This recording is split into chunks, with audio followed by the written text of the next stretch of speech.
What is up, everybody? You're very welcome along to Monday night's late night agenda. There is so much stuff for us to get through on tonight's stream. We're going to do a preview of the Arsenal game coming up on Wednesday. We're going to talk transfer news. We're of course going to talk about the Manchester City situation and lots of other bits and pieces in between. So strap yourselves in, because as I said, this is going to be a busy one, and I'm going to absolutely fly through the agenda of stuff that I have to talk about tonight. I know a lot of you guys are going to want to talk about transfers and stuff like that, but I think that it's only right that we start off tonight's stream by, of course, offering our sincere condolences to Serge Aurier and his family after the killing of his brother this morning. I'm not sure if you guys are aware of it, but unfortunately Serge Aurier's brother was murdered outside of a nightclub in Toulouse at around 5 a.m. this morning. He was shot, and I don't know what else to say other than offer our sincere condolences to Serge Aurier and his family at what must be a devastating time. I can't even begin to imagine what it must feel like. So sincerely from all of us, and I know all the Liverpool fans, to Spurs, to Serge Aurier, to all the Spurs fans out there, our thoughts are with you at this moment in time, particularly of course Serge and his family. So lots of love, and I don't know what else to say, but I'm going to move on, because we got to talk about the Manchester City situation. And as I'm sure all of you guys are aware, Manchester City had their 2-year ban from the Champions League overturned this morning by the Court of Arbitration for Sport. Now, the full written rulings of this are going to come out in the coming days ahead, but we do have a little few bits and pieces that we can talk through about it. And I wanted to start off by clarifying one of the reasons that I'm aware of that Manchester City had this overturned. Now, there are so many things that we could talk about in this. There's so many viewpoints. Some are opinion, some are fact. Here's what I know about it. And again, I'm open to being corrected on anything, because I'm not claiming to be an expert by any stretch of the imagination. But one of the things that we seen from CAS was that Manchester City were potentially in breach of FFP. Now, one of the reasons why that was overturned was because some of the things were done outside of the 5-year statute of limitations that UEFA themselves have got in their rule book or their guidebook that are handed out to clubs. And like any other statute of limitations, if stuff happens outside of that 5-year period, particularly for this situation, it can't be investigated because it's gone past the 5 years that UEFA themselves should have been aware of. So we've that to start with, but there is something that today that came to my attention that I wanted to read out to you guys, because it comes from somebody who is a lot better clued up on this situation than I am. I want to talk about my own personal viewpoint as well, and that is, actually, you know, I'll start off with my own personal viewpoint, and that's with regard to the sponsorship and the payments that Manchester City received. Now, I can't say if they are or are not legitimate, or if they did or did not come from legitimate sources, but what I can say is, ask yourselves this: do you believe that Manchester City are more of an attractive proposition than Liverpool, Manchester United, Real Madrid, Barcelona, Bayern Munich? Clubs that have fan bases around the world, clubs that are steeped in history, that you can't go to any corner of the planet without seeing one of these club shirts. There's no way that anybody is ever going to convince me that Manchester City are more of, or even level of, an attractive proposition than these clubs around Europe. So that's one thing that I want to get out there from my own personal viewpoint, is that I don't buy that for 1 minute. I don't buy for 1 minute that in the current commercial market that companies looked at Manchester City and thought, well, they have a massive global reach, let's throw serious tons of money at them because they have fans all around the world. I'm sorry, I think even the most ardent Manchester City fan would have to admit that they've nowhere near the fan bases that the likes of Liverpool, Manchester United, Real Madrid, Barcelona, Arsenal, whoever you pick. Clubs that are established, clubs that are steeped in history, clubs that have won competitions. Well, of course Manchester City have won competitions, but I mean won competitions over the course of their history as a club. And I just don't buy it. I'm sorry, I just don't buy that Manchester City are an attractive proposition for sponsors with regard, in comparison to the likes of Liverpool United. Now, that's just my own personal viewpoint, and I've always said, whatever happens with the Court of Arbitration for Sports ruling, we'll accept, and of course we'll accept fully, because that the system is there and you have to adhere to the rules. And if UEFA didn't act correctly in their pursuit of Manchester City, shall we say, and I'm trying to be really careful about what I say here, because I am of course not a legal professional, but I'm going to move on to somebody who does know a little bit more about this, and that is William Galliard, who was a former UEFA head of communications and was actually involved in putting together the FFP rules for UEFA. So this is what he said. He said, with this kind of sentence from the Court of Arbitration for Sport, Manchester City can receive billions from the Emirates, and the whole contest will basically become a tournament in between Europe and Saudi Arabia, Qatar and the United Arab Emirates. I don't know, maybe China will want to join in. That's really the enormous danger that professional club football is facing in Europe. The €10 million fine is like giving a tip to a waiter in a cafe. The whole issue is the future of the game. Can it survive when money becomes just a contest between three Middle Eastern states? I think there'll be a lot of dismay on behalf of other clubs because it leaves them unprotected, including the English clubs. When you have an owner who is in football because he wants to make a legitimate profit, to be faced with a competitor who has the deepest pockets in the world and endless money is incredibly discouraging. If I were a legitimate investor, I would divest from football. You cannot compete. Now that's coming from the man who helped write the rules of FFP, former head of communications for UEFA, William Galliard. He's obviously far more clued up on this situation than little old me. And you also heard the president of La Liga come out today as well and share his thoughts on it. And look, I'll let you Google those because it's not really for me to misquote somebody who I don't have all the information in front of me right now. So I don't really know where to go with this one. I'm sure you guys have your own opinions on it, but I've always said whatever happens, we'll move on and we'll carry on doing what we're doing as a club. And this isn't really, I won't say it's none of our business because it's all English clubs' business. It's all clubs competing in European football's business. But it's not a shock to me, put it that way. I'd always believed that Manchester City would find a way of getting around this and getting away with it, and that we would then be in a situation where we all are clear that FFP is a joke and that FFP cannot be enforced in its current format. Again, me saying FFP is a joke is not me having a pop at Manchester City. If they didn't break any rules or they circumvented the rules and got away with it, have at it. I mean, it's not for me to decide on these things. But I think we can all agree that this was the test case. This was the one that was really going to challenge FFP. Manchester City got the best lawyers involved. UEFA got the best lawyers that they could get involved. The case went to the Court of Arbitration for Sport, and Manchester City were found to be not in breach. They were given a €10 million fine. You can read into it whatever you want, ladies and gentlemen. This is just the part that I didn't even want to do because I didn't want to be the Liverpool fan on here talking about Manchester City and the ruling today. But I think it would be silly if I didn't address it in some way, shape or form. So look, that's all I'm really going to say on the Manchester City situation. Read up on it as much as you can. The written ruling will be coming out from the Court of Arbitration for Sport in the coming days, so keep an eye out for it. And look, I'll let you all make up your own minds. But from our point of view as a football club, we just have to knuckle down, keep our heads down, try and regain this Premier League title next season, try and get back to lift that European Cup, and let Manchester City worry about Manchester City, and let the big wigs worry about these things, because we're just fans. We all have opinions, but you know, these things are based on fact and law, and it's for the professionals to have a look at, and I certainly am not one of them. So look, I just wanted to address it really quickly before I move on and talk about some transfer rumours and a couple of bits and pieces like that as well. Let me know your thoughts, by the way, in the comment section if you're watching this back later on, and of course right now let me know your thoughts as well. I'm going to dip into the chat before I go back and do some transfer rumour stuff. John Conway, how are you, buddy? Welcome in. Anthony Davis, Callum as well, and everybody else that's coming in. Money Talks said Kawakie, I think that's how you pronounce your name, buddy. What have we got? Anfield agenda is better than Redmen TV, said Thomas McGee. I will take any compliment, mate, that you want to pay us. Don't you worry about that. But I won't ever put down anybody else. Redmen TV are a really good channel that make really good content. Manchester City, what's going on is absolutely disgusting, said Barry Mason. Do you think that money was involved to additionally pay UEFA off? No, I don't think that. Now, whether there was some political pressure, I can't say. But I'm not going to accuse UEFA of taking bribes.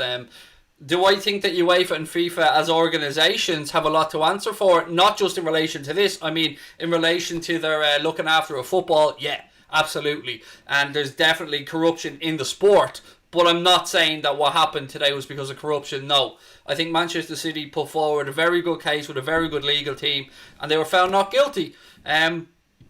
It's not a shock. It shouldn't be a shock. It's what we're all expecting. It's what we had, what I had at least heard and read from any professionals that do know a lot about this stuff. They were fully expecting Manchester City to get away with it for varying reasons. Travis said, Is there any need to extend Lovren's contract? Yes, and I wanted to touch on this because I know a lot of you guys have been commenting on social media platforms, and I was even reading the chat today before the stream started, and people were saying madness extended Lovren's contract. No, it's very clever. And in case you don't know, Dejan Lovren had 1 year left on his Liverpool contract, but Liverpool had an option to increase that by a further year, and they're going to take up that option. And the reason is to protect his value. That's the reason that they're doing it. They're not doing it because they want to keep Dejan Lovren at the club for 2 more years, in my opinion. I believe that they're doing it because of interest from other clubs, and I'll go into that more detail in a couple of minutes. And they're doing this because now he will have 2 years left, he will be more valuable, and the club will probably receive a higher transfer fee. That, in my opinion, is why the club have triggered that clause in his contract to extend it by another year, to protect his value. And quite frankly, if the club didn't do that, I think that they will be in dereliction of duty, or certainly shooting themselves in the foot, because they've protected his value now, and we can probably get a few more quid from. Now with that, let's talk about it. So Dejan Lovren has been linked with a move today to, who was it again? Zenit St. Petersburg have expressed an interest in signing Dejan Lovren. There's no offer gone through to the club yet, from what the journalists are saying anyway. And I wonder what value Dejan Lovren might be in this current market. Now, as we said, he's going to have 2 years now left on his contract. At a guess, I would suggest somewhere between 12 and 15 million pounds would be my guess. But look, it is just that until an offer comes in, or we get more of a feeling what Liverpool Football Club will be willing to accept for Dejan Lovren. One thing I'll always say about Lovren is, like him or don't like him, he always wants what's best for the football club, but he always gave his all for the red shirt. He loves playing for Liverpool. He's fourth choice centre-back as things stand. I don't think any of us could really argue against that. And if he wants to move on because he's had a frank conversation with the manager, and the manager said, look, Dejan, you're fourth choice centre-back, you will get some minutes, but I can't guarantee you X amount of games. Maybe Lovren has thought, maybe I fancy one more challenge in my career, and maybe I'll go elsewhere. And he's 30, 31 I think now, and he might just want more game time, getting to the latter part of his career. And I'll never slag off a player that wants to move on or wants to play football, because their careers are short. So whatever happens, keep an eye on it. We all probably expect Dejan Lovren to move on. It's just a matter of... I actually thought it was going to happen last summer, if I'm being honest with you. I thought that we would probably receive a couple of offers from Italy and he'd go there. But look, as things stand, Zenit St. Petersburg are the latest club to be linked with Dejan Lovren. Right, to a duo from Norwich. And as you know, Liverpool do love a relegation signing, don't we? We've done it a lot under Klopp. And reports in the media today suggest that Liverpool are interested in signing 2 players from Norwich, and those players are, you won't be surprised to learn, Jamal Lewis and Todd Cantwell. Now, Todd Cantwell is somebody who you've heard me banging on about a lot in streams, and I've got mixed reviews. I've got some people who think he's not good enough, and I've got other people who think he could be quite a shrewd piece of business. Both these guys are just 22 years of age, so it would give us added depth in both the left back position and, of course, in an attacking position as well. Todd Cantwell, as I said, I'm an admirer of. I think that under Jurgen Klopp, he could develop into a very tidy footballer indeed.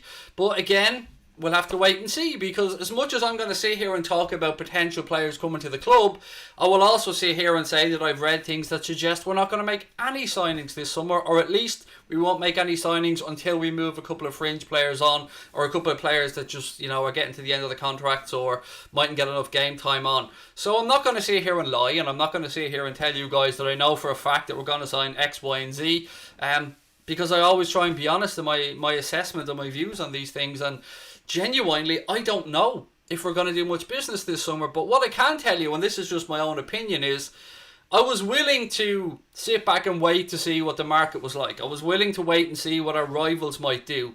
And it looks like United, City, Arsenal, maybe even Spurs, Chelsea are going to go out there and spend money this summer. And if they're going out there and spend the money, I'm sorry, I'm not buying that we don't have any money. I'm not. If everybody was having a quiet window because of what's going on in the world right now, I think we'd all understand it a bit more. Yes, we want the players that are here to be rewarded with better improved deals to keep them here, and that has certainly happened. But I don't know, I just can't. 3 years pretty much, without spending serious money, and it just isn't sitting well with me. And I've tried to be more positive about this, and I've no doubt that we've got some very good young players at the club, and I've no doubt that Jurgen Klopp will improve the players that we already have, and that this group will become more cohesive. But even the most positive, even the most optimistic of us Liverpool fans, must surely realise that we're absolutely fucked if one of the front three get an injury. With all due respect to Divock Origi, he isn't it. He isn't going to be good enough to come in and play 10, 15 games if Sadio, Mo or Bobby picks up an injury. Takumi Minamino, I don't know. His time is still very young at Liverpool. He's going to have to... I think he's going to have to be given the entirety of next season to settle in and prove himself, and I'm certainly not going to be writing him off until he has a full season under his belt. Raheem Brewster, as we know, is at Swansea and he could be a superstar, but look, I could talk about could-be's here. I could talk about Curtis Jones, I could talk about Harvey Elliott, I could talk about Raheem Brewster, I could talk about Neco Williams, I could talk about Kian Hoover, Sepp van den Berg, I could talk about loads of our youngsters, and I hope that they all come good, I really do. But we need something for the here and now. We need somebody to come in and really push those front three, because it's just my opinion this, but I think they get a little bit too comfortable at times because they know that there's nobody breathing down their necks to come in and take that spot off them. And I think competition is needed in all areas of the pitch. We've tremendous competition in midfield. Not so much with regards to our defensive reinforcements, if I'm being honest. We've got Neco, who looks like a great... deputy to Trent Alexander-Arnold. We of course have 4 centre-backs at the club. 3 of them I think we all probably think are up to it, and 1 we could probably do with improving. Left back is a position we definitely need to get back for Robbo in. Now Adam Lewis just signed an improved deal at the club today. He signed a contract extension. He was out with a knee injury for the longest time and he's very highly regarded at the club, but whether he's going to be the answer, whether Larouci's going to be the answer, I don't know. And then of course if I want to be really greedy about this, I'll start talking about backup goalkeeper situation and stuff like that, and that's just my view on this. And I like to think of myself as a fairly positive dude when it comes to giving people the benefit of the doubt, when it comes to backing the owners, and I don't like to talk negatively. I'll talk negatively about referees every day of the week, but I like to be a positive force when it comes to our club. But I have to be honest, something doesn't sit right with me if we don't spend money this summer. And we can't sit on our hands and allow other people to close the gap. We've got to strengthen from a position of strength. You've heard former players say the very same thing. It's difficult because we're on uncharted waters right now with regards to the financial aspect of football, because no fans are currently inside the stadiums. Television rights are a little bit different. We don't know exactly how many of these Nike shirts we're going to shift, but I would imagine a lot. And we're going to have to wait and see what happens. But the likes of Todd Cantwell, Jamal Lewis, they're good pieces of business at reasonable prices as far as I'm concerned. Ben White, as we spoke about before, a young centre-back, we could do worse than having a look at him. You don't have to go out there and drop 150, 200 million. There are value signings to be had.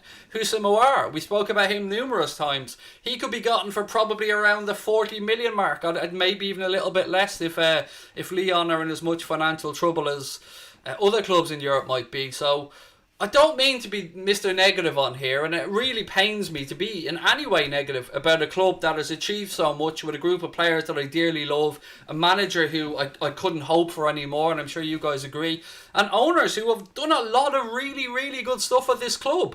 But we're at the very highest level now, and we've got to act like we're at the very highest level, and to me that means dropping some money and bringing in a 4th world-class attacker, sorting out the left back situation. And if Klopp believes that Adam Lewis or Larouci are the answer, sound. How am I to doubt the manager?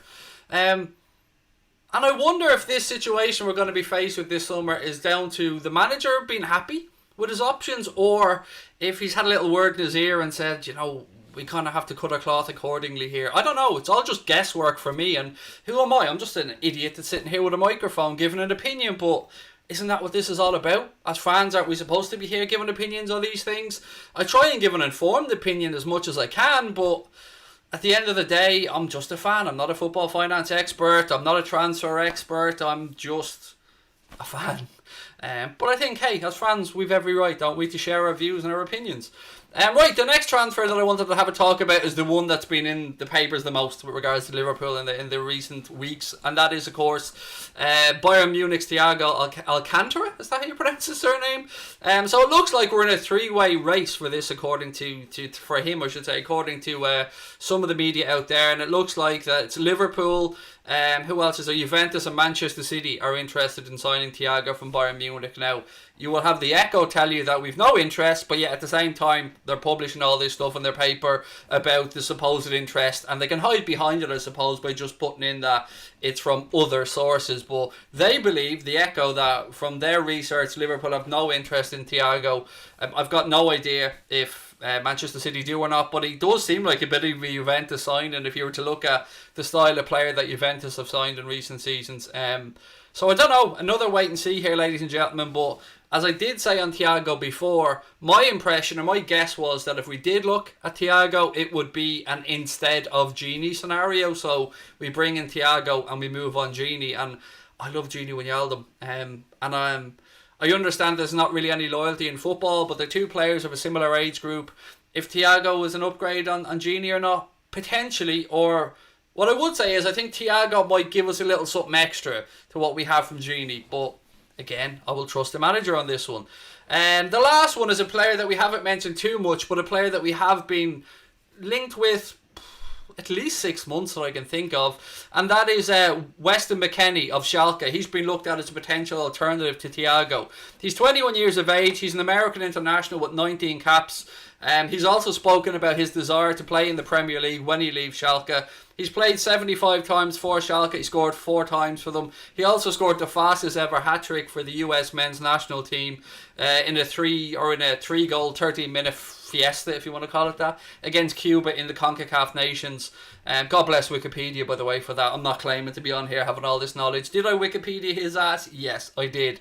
I've seen him play a few times for Schalke. Gotta be honest, never really stood out as somebody who I think we should have been looking at. But then again, it was only a fleeting glance, and I wasn't really paying much attention to individuals when I watched Schalke playing. So maybe we've got some American viewers who have a better information load on Weston McKennie than I do.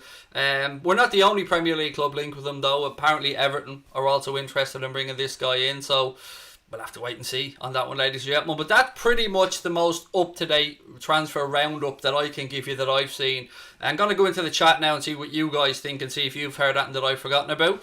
Did I hear about Klopp plans to leave in 2024? Yes, Yusuf, I did, but that shouldn't really be a surprise to us because he did sign his contract extension. He's spoken about taking some time out when he leaves Liverpool in 2024, and I think something about moving back to Mainz. Now, I don't know if he means the area or to manage the team. I haven't got a clue. But yes, I did read about it earlier on. Ryan Brown said Dembele from Barcelona. I've genuinely, Ryan, mate, I've not seen anything recently linking us with Dembele. It's no secret that it looked like Barcelona wanted to move on Ousmane Dembele and Felipe Coutinho. Lots of stuff about Coutinho to various clubs, but from what I've seen, I've not really seen too much of the whole Dembele to any Premier League club. Why are Juventus in for Thiago? They've just bought Arthur. I haven't got a clue, mate. You'll have to ask the media that are putting these stories out there. I genuinely don't know why they're in for him, or if they are in for him. This could be just Thiago's agent putting these things out there, dropping Liverpool's name, Manchester City's name, Juventus's name to try and stoke up a bit of interest. I don't know. Maybe Thiago wants a better deal at Bayern Munich. I genuinely haven't got a clue. We need real quality. Cantwell doesn't fit the bill. Just my opinion, said Elijah John 5. Yeah, I definitely hear where you're coming from, mate. And I'm not going to sit here and say that Todd Cantwell, as things stand, is a world-class player. I think he has the potential to be a very good player and somebody who I can't really see staying at Norwich now that they are relegated. I was going to say if they do get relegated, but of course that relegation was confirmed over the weekend. So yeah, I hear where you're coming from. I just think he could be a clever piece of business, mate, going forward. Whoever we get, they'll have to go through Klopp's training process, so it will be could be a while before they get their fitness levels up, said Bernadette. It's a fair point, Bernadette. We do know that it takes a while we do know that it takes a while for players to get up to that level of fitness under Klopp. Sorry, I got a bit distracted there by something Connor said, saying YouTube fucking us tonight, stream isn't in people's sub boxes. I know, sure, there was nobody in the chat, mate, when I came on. Yeah, YouTube don't like us. I mean, I'm saying that purely from a position of not knowing that for a fact, but nobody seems to get their notifications, mate. We've got 40,000, just over 40,000 people subscribed. I'm sure most of notifications turned on, but for some reason people very rarely get them. Do you think we will sign Todd Cantwell, said Ryan? I don't know, mate. I'd be interested to see how much he's going for, put it that way. Scotty said the brave clubs will benefit from spending money closing the gap and potentially getting some bargains. What else have we got? Goddamn YouTube, I did notice, said Justin. Yeah, it happens to us quite a bit, mate, so we'll just move on. We'll keep talking. Hopefully people will watch this back later on and let us know their thoughts on the things that we've spoken about. Timo Werner is the one we definitely should have signed, said Eliu. Mate, you're not going to get any argument from me on that one. I was banging the Timo Werner drum for months on here. And before that, I was banging the Christian Pulisic drum. Two players that I really thought would have been perfect for Liverpool. But look, they're both Chelsea players, so what can we say other than it's a good piece of business from Chelsea, and I think that the money they bought Werner for could look to be an absolute bargain in the long run. Messi's unhappy at Barcelona. Grand, but he's not coming to Liverpool, mate. Have you watched Messi recently? I mean, there's no denying that he's the greatest player of our generation, but he fucking walks around the pitch. Jurgen Klopp would have a stroke if he was looking at Lionel Messi strolling around the pitch at 2 miles an hour. Craig, we're Premier League champions. Why are we getting scraps from the bottom of the league? I hear you, Mark. Sometimes there are clever pieces of business to be had. That's what I will say here. Look at Andy Robertson as an example. Coming in from Hull for what, 8.5 million quid, something like that. So there are bargains to be had out there. But yeah, I do hear what you're saying. There are also times where you've got to throw your big balls on the table and say, have a look at these boys. We're serious. Bring in some world-class talent. I hear you. And I haven't really got a defence, mate. All I can come back at you and say is that we've been quite clever with our transfer business, but I'm starting to get to the point where I'm a little bit frustrated as well. But I'm also then backtracking because I'm frustrated about a window that hasn't happened yet. So I want to wait for the window to unfold a little bit before I really start losing my fucking rag, because I think I'm just being a little bit unfair if the window hasn't opened yet and I'm sitting here criticising their owners for not bringing in players when, you know, the market isn't open yet. So the noise is coming out though that suggests we're not going to do much business, if any business. That worries me. I was hoping, like everybody else, that those noises coming from the media were more us playing our cards close to our chest, and that we'd wake up some morning and all of a sudden we'd have news from James Pearce or Paul Joyce, Melissa Reddy or somebody about Liverpool going out and signing X, Y and Z. And hopefully that's the case, and if that's the case, we'll all be very happy indeed. But we can only talk about what we're being made aware of. Right, let me move on and talk about the Arsenal preview. Right, let's go into the Arsenal preview. So here is my predicted 11 and my score prediction for the game against Arsenal coming up on Wednesday. That's a game that we are, of course, going to be covering on the channel. I'll be doing a second preview later on tonight. We're going to be pre-recording it with Claude from AFTV, and Terry, who's one of the Bansters on Claude and the Bansters channel. Going to be doing a preview with those guys as soon as we finish this stream. That'll be going up tomorrow, so keep an eye out for it as well. As I said, it will be pre-recorded, so we'll be sticking it up. We occasionally do some pre-recorded stuff like that, and this timing-wise, it just worked out for us. So look, here's the 11 that I've gone for anyway. Again, it's always guesswork. It's very difficult to predict who Klopp might rest, but it is important to say that there is a week between this game and the game against Chelsea, which will of course be the game where we get presented with the Premier League trophy, because I don't know if you're aware of this, we're motherfucking champions. Yeah, we are champions of the Premier League, and we will be getting that trophy after the Chelsea game. But there is a week, because of Chelsea's involvement in the FA Cup semi-finals, there's a week between when we play Arsenal and when we next play, which is the Chelsea game. So here's the 11 that I've gone for anyway, my prediction. Alisson in goal, Robbo at left back, centre back pairing of Gomez and Van Dijk, and Trent at right back. So for me, the strongest back five we can possibly put out. Midfield trio that I've gone for is Fabinho, Wijnaldum and Keita. Again, anybody that wants Curtis Jones, you're not going to get much of an argument from me. Oh look, there's a flying ant on my screen. Yeah, you're not going to get much of an argument from me. I can absolutely understand why people would want Curtis Jones in. I just think Klopp is going to go as strong as he can for this one, and for me that would be Fabinho, Keita and Gini Wijnaldum. And then the front three, I wouldn't do anything other than the strongest possible front three either. Salah, Mane, Firmino. That's what I'd go with. I've gone for a 3-1 win for the Reds in my prediction. I don't know if Arsenal really have too much left to play for. I don't know if Arteta might have one eye on the FA Cup semi-final against Manchester City at the weekend as well. Again, I'm interested to hear what Claude and Terry will have to say about this later on when we talk to them. But yeah, I can see us going to the Emirates and getting a win. Arsenal, I suppose, have an outside chance of Europa League football, and if they can get to the final of the FA Cup, then they're pretty much going to have European football, I'd say. So, yeah, that's my take on it. That's the prediction that I've gone for. That's the 11 that I've gone with. I'm always confident when we play Arsenal because we usually do quite well, and they're usually decent games as well. But again, I'd love to know what you guys think. Please do let me know your thoughts in the comments, or if you're watching this back in the comments of the stream.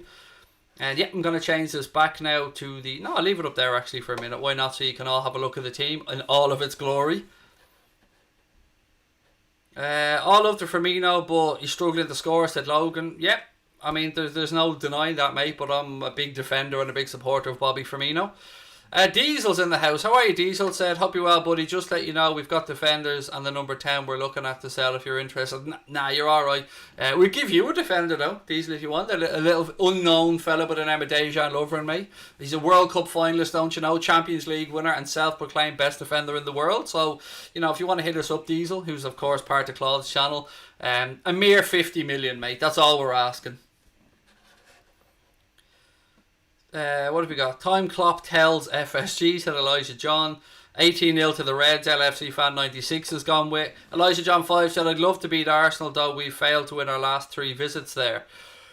Yeah, I just think, I don't know, mate. We need 9 points to break Manchester City's points tally. And I know some people aren't fussed about this, but I've been saying all season I really want us to break it. If we draw one of the games and win 2, we'll equal Manchester City's 100 points total, and that would be great, but a little bit frustrating if you ask me. I'd rather we break it, but whatever happens, we're going to look back on this season with great fondness, aren't we? Because the one that after 30 years we've finally won the Premier League. So, after 30 years we finally won the top division of English football. The Premier League's only been in place since 1992, but you get where I'm coming from. Anthony Davies going for a 2-0 win for the Reds. Fun fact, Salah hasn't scored with our 3rd kit this season, said Yusuf. That is a fun fact, Yusuf. Thank you very much. I just got your notification, said Elijah John 5. I know, mate, I don't know what's going on with YouTube. It's shocking. I mean, I'm looking at the stream now. Usually we've got 300 or 400 doing one of our late night agendas. There's 104 in the chat right now. So it looks like a lot of people haven't got these notifications. But hey, it's all good. Shit happens. Newlan's in the house. How are you, Newlan? Scott said, I just want us to win against Chelsea. Lifting the trophy against Chelsea, said Sid16. Yeah, that's going to be an amazing moment, mate. And we know that Jordan Henderson obviously won't be taking part in the game because of the knee injury he picked up. But he is going to be lifting that Premier League trophy. And I don't know how bad the knee is, if he'll be able to do some form of the Hendo shuffle. But it's going to be amazing, isn't it? I cannot wait for that. A week and a day away now till we see the Premier League trophy being lifted by Liverpool. Yeah, we've waited long enough, so yeah, we're going to enjoy it.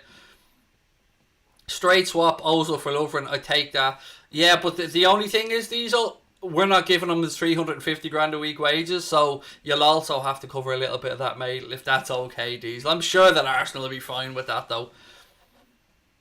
Tom Morgan said, Craig, as a temporary solution for backup, we could buy aubameyang as a stopgap for competition until the youth develop. We could do. If I'm Arsenal, though, I'm giving aubameyang what he wants, because they would be up shit creek for me if they lost aubameyang. I would rather I get where you're coming from with the stopgap to give Brewster and Elliott some time to develop, so I hear where you're coming from.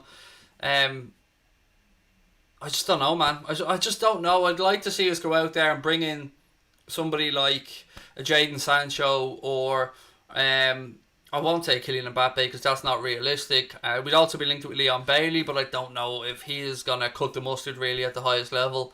So let's wait and see. Let's wait and see what happens. John Comey's gone for a 3-1 win to the Reds as well. Where's Newlon Voider? You know Newlon Voider only comes out when we get Super Chats, mate. No Super Chats, no Newlon Voider. That's what he's here for. I can't wait to see Klopp get his hands on the trophy, said Scott. Christian Pulisic could be a good signing, mate. He's just gone to Chelsea. There's no way we're getting Christian Pulisic. He we had the chance to get him, we didn't. He went to Chelsea, and they ain't gonna sell him anytime soon. Particularly when he's turning into one hell of a player for them. So yeah, there's another one of these flying little bastards. Sorry, there's an infestation of fucking flying ants came into me gaff earlier on. My wife was sitting there having her dinner, and then all of a sudden she looks behind her, and the back door was just pretty much covered in flying ants. So been spending our afternoon spraying and taping and brushing and trying to get rid of these little fuckers. So a couple of them have made their way onto my screen there. So there you go. Still doing the stream though. Do you know what I mean? Proper dedication. Right, ladies and gentlemen, I'm going to move on to the other bits and pieces that I have to talk about tonight. Jamie Carragher has been talking about Reds captain Jordan Henderson and about how good of a leader he is. Speaking about Hendo, Carragher said he's one of the top captains at the club and one of the most successful captains at the club. It's very difficult to create history at Liverpool because there's been so much of it in the past, and no matter what you achieve, somebody has already done it or done it better. That's the nature of the club. But I think it's the nature of this team now. They can go on and do things that maybe haven't been done before. There are probably very few of those available. But for Jordan, I've always been a massive fan of him. At times people have been critical of him and I couldn't get my head around that at all. I'm not trying to be clever after the event. If you're a manager or a lad in the dressing room, you want as many Jordan Hendersons in there as possible. A fantastic professional, great player, trains well every day, sets the example. He's a leader and people look up to him. Him and James Milner in that dressing room, with the leadership qualities they show. I'm just delighted for Jordan and his family for what they've been through off the pitch and the personal things as well. Lovely touch that from Cara there, talking about our captain and how fantastic he is and how admired he is and how well thought of he is and how looked up to he is. You know I'm a massive Hendo fan. I love Jordan Henderson. I love the effort that he puts in. I love everything that he's about. And you see what you're missing when Hendo isn't there. And now we seen the other day how I'd have killed to have Hendo on that pitch for that game against Burnley, because I fully believe would have went on to win the game. So look, it is what it is, but it's nice to hear Cara speaking about Jordan so fondly, because Cara would know. He played with him, he's been in the dressing room with some great leaders, he's been in and around the club, a club full of great leaders over the years as well. And if Jamie Carragher said that Jordan Henderson is up there with the best of them, then who the hell am I to argue with Cara? Liz said, who are the champions this year? Well, I believe that's us, Liz. And I believe you've given in a super chat, so I believe Newland has a little buggy now, Liz. Look at him go there. He's still partying since we won the title, Liz. He has not stopped. But look, Liz, I hope you and your family are well. Again, please give my best to your husband and the rest of your family. And thank you for the super chat. But look, there's Newland having a little dance. Look, gents, ladies and gents, if you're watching this stream and you're enjoying it, please do hit that subscribe button and give us a thumbs up on the stream as well, particularly if you're watching this back later on. And right, the last thing I have to talk about tonight is something potentially very interesting on the cards when the club finally revealed the new Nike kits. There might be a little something special coming up, and this isn't factual. I'm just reading a few bits and pieces, people who are close to LeBron, and bear with me, I'm going to read through it now. So there's a few reports that suggest that we might see a bit of a collaboration or a crossover with LeBron James. Potentially something similar to what Paris Saint-Germain have done with the Jordan brand. It's well known that LeBron owns a 2% minority stake in Liverpool Football Club, and that's proven to be quite a lucrative investment for LeBron, because when he got that 2% minority ownership stake, it was valued at about $6 or $7 million. Now that ownership stake is valued at about 6 times that amount, and we've always heard that when Liverpool launched this deal with Nike, that LeBron James, Serena Williams, Drake and others may have some role to play in promoting Liverpool. And one of the reasons that LeBron and I suppose Nike are so important to Liverpool are that Liverpool and a lot of football clubs want to try and break into the Chinese market, and Nike have broken into that market for various reasons in recent years. And the NBA are massively followed in China as well, and LeBron is obviously a world superstar, so I don't know what type of crossover we might get, whether there's going to be some trainers, whether we'll have some LeBron training gear, I don't know.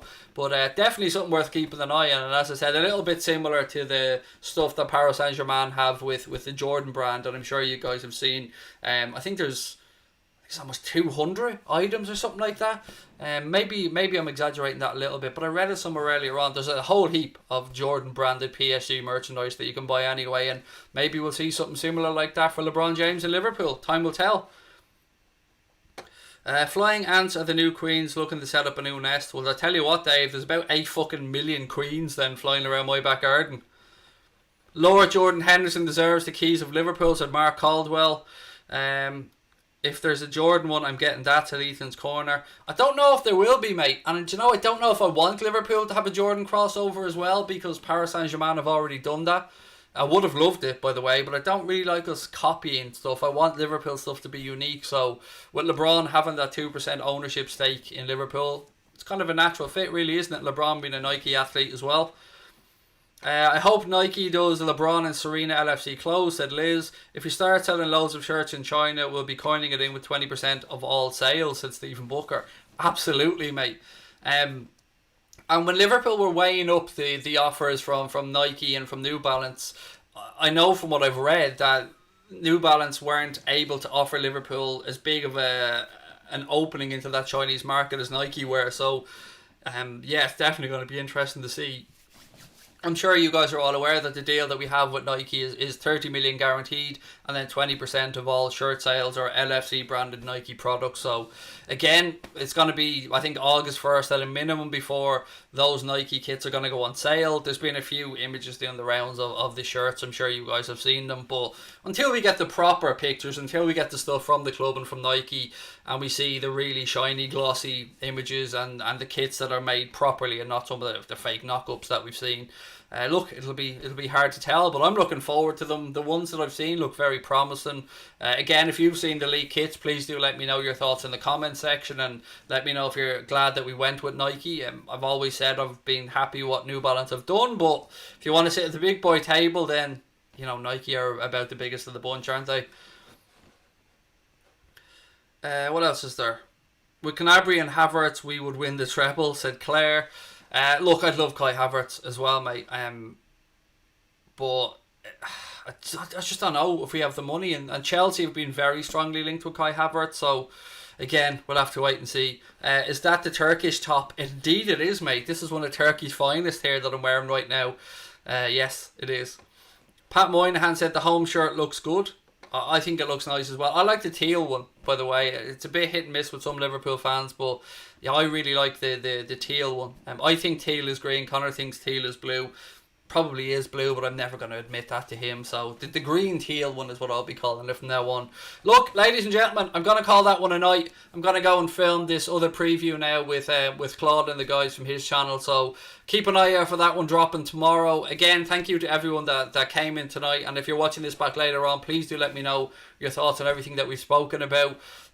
Not too sure if I'll be back tomorrow or not with a stream. I have to wait and see what the ant situation is and how much work I have to do with the house tomorrow. But as always, I'll try my best to get on. But look, love to you all. Stay well, stay healthy, stay safe. Thank you for joining us tonight. And look, up to motherfucking champions. Hit that subscribe button. Give us a thumbs up as well. And I will talk to you guys soon. Take care.